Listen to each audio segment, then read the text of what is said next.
আসসালামু আলাইকুম। ডেইলি প্রবাসী নিউজে আপনাকে স্বাগতম। সুপ্রিয় দর্শক, দেশ এবং প্রবাস যে যেখান থেকে যুক্ত হয়েছেন আপনাদের সবাইকে জানাচ্ছি আন্তরিক শুভেচ্ছা।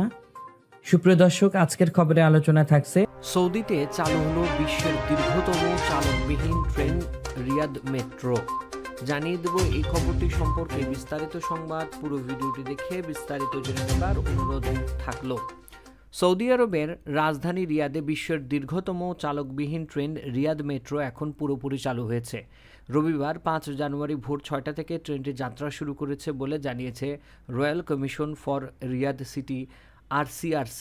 রিয়াদ মেট্রো একটি আধুনিক মেট্রো রেল নেটওয়ার্ক যা রিয়াদ এবং আশপাশের অঞ্চলগুলোকে সংযুক্ত করতে তৈরি করা হয়েছে। এই নেটওয়ার্কে রয়েছে 6টি line: blue line, yellow line, purple line, red line, green line এবং অরেঞ্জ লাইন। ব্লু, ইয়েলো এবং পার্পল লাইনের আগেই পরীক্ষামূলক চলাচল শুরু হয়েছিল। পরে 15 ডিসেম্বর রেড ও গ্রিন লাইনেও ট্রেন চলাচল শুরু হয়েছে। গতকাল থেকে অরেঞ্জ লাইন সহ বাকি সব লাইনে পুরোদমে চালু হয়েছে। অরেঞ্জ লাইনের দৈর্ঘ্য 41 কিলোমিটার এবং এতে 5টি স্টেশন রয়েছে: জেদ্দার রোড স্টেশন, তাওফ স্টেশন, দোহ স্টেশন, হারুল আল রশিদ স্টেশন এবং আল নাসির স্টেশন।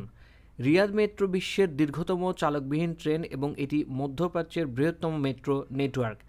এই নেটওয়ার্কের মোট দৈর্ঘ্য 176 কিলোমিটার এবং মোট স্টেশন সংখ্যা 85টি। প্রতিদিন ভোর 6টা থেকে মধ্যরাত পর্যন্ত ট্রেনটি চলাচল করে। যাত্রীরা স্টেশনে এসে কিংবা অনলাইনে টিকিট কেটে সহজেই ভ্রমণ করতে পারেন। রিয়াদ মেট্রো শহরে যাতায়াতের একটি দ্রুত, নিরাপদ এবং আধুনিক মাধ্যম হিসেবে পরিচিত পেয়েছে এই ট্রেনটি। এতক্ষণ আমাদের সঙ্গে থাকার জন্য অসংখ্য ধন্যবাদ। পরবর্তী সংবাদ দেখার আমন্ত্রণ জানিয়ে শেষ করছি এখনকার সংবাদ। প্রতিদিন সৌদি আরবের গুরুত্বপূর্ণ খবর জানতে ডেইলি প্রবাসী নিউজ ইউটিউব চ্যানেলটিকে সাবস্ক্রাইব করে পাশে থাকা বেল বাটনটি প্রেস করে দিন, যাতে করে সৌদির পরবর্তী কোনো খবর মিস না করেন।